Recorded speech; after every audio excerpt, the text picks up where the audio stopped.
అవును. కాంగ్రెస్‌తో కలుస్తారా లేదా అనేది వెయిట్ చేసి చూడాలి ఒకటి.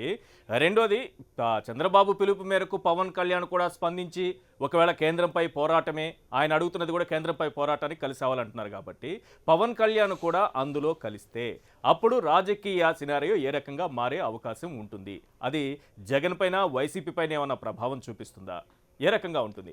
ఒకవేళ మళ్ళీ దీనికి కొనసాగింపు అదే దానికి కొనసాగింపు కూడా ఒకవేళ పవన్ కళ్యాణ్ ఒంటరిగా పోటీ చేస్తే ఎవరు లాభపడే అవకాశం ఉంది, ఎవరు నష్టపోయే అవకాశం ఉంది?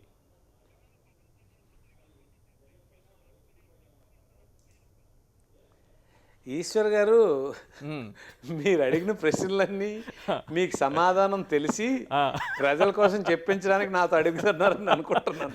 నేను చెప్పడం కంటే నేను చెప్పడం కంటే కూడా సబ్బోహరి గారు చెప్తే ప్రజలు చాలా వరకు నమ్మే అవకాశం ఉంటుంది. ఖచ్చితంగా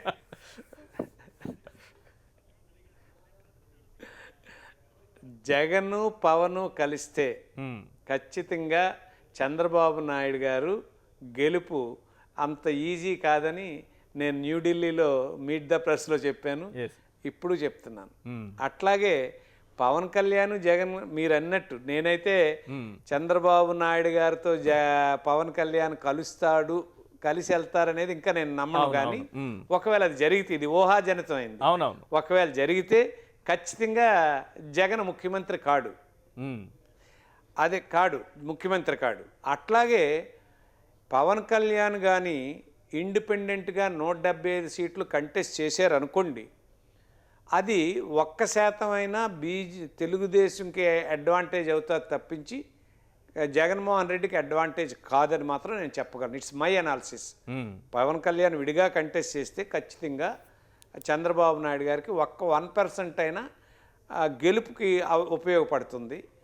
అలాగే జగన్ కానీ పవన్ కళ్యాణ్ గారు కానీ ఇద్దరు కలిసి పోటీ చేస్తే ఖచ్చితంగా తెలుగుదేశం కష్టంగానే ఉంటుంది గెలుపు. కానీ వీటిలన్నిటికీ అతీతంగా ఏ అవసరానికి ఏం చేస్తే గెలుపు కోసం తెలుగుదేశం పార్టీ గెలవడానికి చిన్న ఆప్షన్ ఉన్నా అతను విడిచిపెట్టకుండా పాజిటివ్గా వెళ్తున్నాడండి ప్రతి ఒక్కరిని.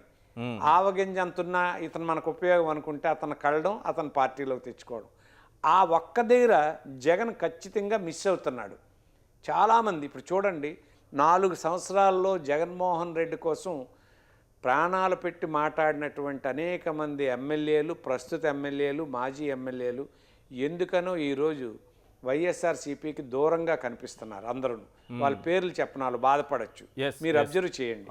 ఒక 1 ఇయర్ బట్టి రోజు గొంతులు వినిపించినటువంటి వాళ్ళు దూరం అయ్యారు. ఎందుకు అంటే ఆయా ప్రాంతంలో ఆయా సీట్లలో ఏదైనా మార్పులు చేర్పులు, అతను ఈయన కాదు, సబ్బోహరి గెలడు, ఇక్కడేమో గంటా శ్రీనివాస్ అయితే అంటే ఆయన పార్టీ గురించి చెప్తున్నాను, గెలుస్తాడని అతను మార్చి ఆ గంటా శ్రీను అంటే XY కోసం నేను ఈ పేర్లు చెప్తున్నాను. అలా పెట్టడం వలన ఈ ముందులో 4 సంవత్సరాలు పనిచేసినటువంటి వాళ్ళు దూరం అయిపోతున్నారు. కొత్తగా వచ్చినటువంటి వారేమో ఆ వాయిస్ వినిపించలేకపోతున్నారు. మాకు విశాఖపట్నం ఉందనుకోండి, ఒక 5 ఏళ్ళు బట్టి పనిచేస్తున్నటువంటి కొంతమందిని సడన్గా వాదార్పి ఈ యాత్రకు తీసి ఈ X కన్వీనరు, Y కన్వీనరు, ఈ Z కన్వీనర్ అని వేసారు. వాళ్ళు ఏదో ఫైనాన్షియల్గా వాదార్పి ఈ యాత్రకు అంతా అసిస్టెన్స్ ఇచ్చారు. గత 6 సంవత్సరాలు బట్టి అతను అంటు పెట్టుకున్న వాళ్ళందరూ పైకి వెళ్ళిపోయారు. సో దీనివలన అతను ఏం ఎక్స్పెక్ట్ చేస్తున్నాడో తెలియదు. అదే చంద్రబాబు నాయుడు గారు ఒక ఎమ్మెల్యేని మార్చాలన్నా, ఒక ఎంపీని మార్చాలన్నా, ఒక ఎమ్మెల్యేని కొత్తవాడిని తీసుకురావాలన్నా ఒక శ్రమ, ఒక పరిశ్రమ చేస్తాడు.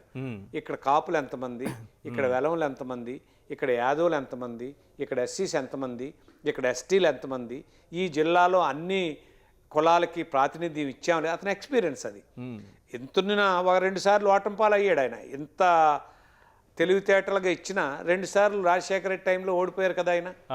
మొదటిసారి ఏమో కాంగ్రెస్ పార్టీ వేవ్లో గెలిచారు, రెండోసారి ఎలా గెలిచారండి? కేవలం ప్రజారాజ్యం పార్టీ లేకపోతే కాంగ్రెస్ పార్టీ రాదు. ఆ రోజు ప్రజారాజ్యం పార్టీ ఉండడం వలన తెలుగుదేశం వాటం పాలవడం, ప్రజారాజ్యం అది కాంగ్రెస్ గెలవడం జరిగింది. అట్లాగా దగ్గరికి వచ్చేటప్పుడు మీరు లాస్ట్ ఎలక్షన్లో చూడండి, యాక్చువల్గా పవన్ కళ్యాణ్ గారు బీజేపీకి సపోర్ట్ చేశారు కానీ కాంగ్రెస్ తెలుగుదేశంకి సపోర్ట్ చేయడానికి కొంత రిలక్టెంట్గా కనిపించాడు. నేను అబ్జర్వ్ చేశాను. ఎలక్షన్ దగ్గరలో వెళ్ళాడు ఈయన, అవసరం వెళ్తే గెలుస్తాం, అతని సహాయం కూడా తీసుకుందాం. 1%, 0.5%, ఒక మాట 1000 ఓట్లు వస్తాయా, 1,00,000 ఓట్లు వస్తాయా పవన్ కళ్యాణ్ చెప్తే Right. వెళ్ళి మాట్లాడడం వలన Right. అతను పైకి వచ్చి తెలుగుదేశం కూడా గెలిపించండి అని అంటే ఆ 1% ఓట్లు రావడం వలన కూడా గెలిచి ఉండొచ్చు. Yes. సో ఇతని తాలకు విజ్ఞత, సీనియారిటీ, ఎలక్షన్లో తనకు తెలిసినటువంటి వ్యూహాల దగ్గర Yes. జగన్మోహన్ రెడ్డి కొంత బాల్తా పడే అవకాశాలు ఉన్నాయని రైట్ నేను సార్. అనుకుంటున్నాను. అయితే మనకున్న తక్కువ సమయంలో చివరిగా ఒక ప్రశ్న అడుగుతాను. ఇప్పుడు మనం ఆంధ్రప్రదేశ్ రాజకీయాలకు సంబంధించి టీడీపీ గురించి, వైసీపీ గురించి, జనసేన గురించి మాట్లాడుకుంటున్నాం. కానీ ఇదే తెలంగాణ నుంచి టీఆర్ఎస్ అధినేత కేసీఆర్ గారు రిటర్న్ గిఫ్ట్ ఇస్తానని అంటున్నారు. మరి ఏపీ రాజకీయాలపైన కేసీఆర్ గారి ప్రభావం ఏ రకంగా ఉంటుంది? ఉన్న తక్కువ సమయంలో మీరు కొంత ఎక్కువ సమయం తీసుకోకుండా ఆ విషయం చెప్పండి.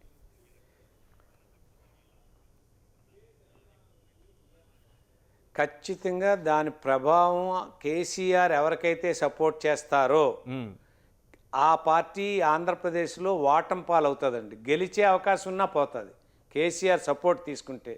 కేసీఆర్ బీఫారం మీద ఆంధ్రప్రదేశ్లో ఎవరినైనా ఒక టిక్కెట్ మీద నిలబడండి. అక్కడ పరిస్థితులు వేరు, ఇక్కడ పరిస్థితులు వేరు. అక్కడ పరిస్థితులు కాంగ్రెస్ పార్టీ నాయకులు ఎంత ఐక్యంగా పనిచేశారో మనం చూడవసరం లేదు. రెండు స్పీడ్గా అన్నారు కాబట్టి 22 లక్షల ఓట్లు తీసేసినటువంటి విషయాన్ని ఎలక్షన్ కమిషనే యాక్సెప్ట్ చేశాడు. అనేక ఈవీఎంలో పోలేని ఓట్ల కంటే ఎక్కువ ఓట్లు కౌంట్ అయ్యాయని మీ ఛానల్ అంటే ఆ ఛానల్లోని పేపర్లోనే వచ్చి నేను చేసి మాట్లాడుతున్నాను. ఆ గెలుపుకి వంకలు పెట్టడం కాదు, కానీ పాజిటివ్ ఓటుతో ఆయన గెలిచి ఉండొచ్చు. కానీ ఆయన ప్రభావం ఆంధ్రప్రదేశ్లో జీరో. ఎవరితోటైనా కలిసి కానీ ఎవరికైనా సపోర్ట్ చేశారని కానీ వస్తే వాళ్ళకి మైనస్ అవుతుంది తప్పించి ప్లస్ అయితే కాదండి.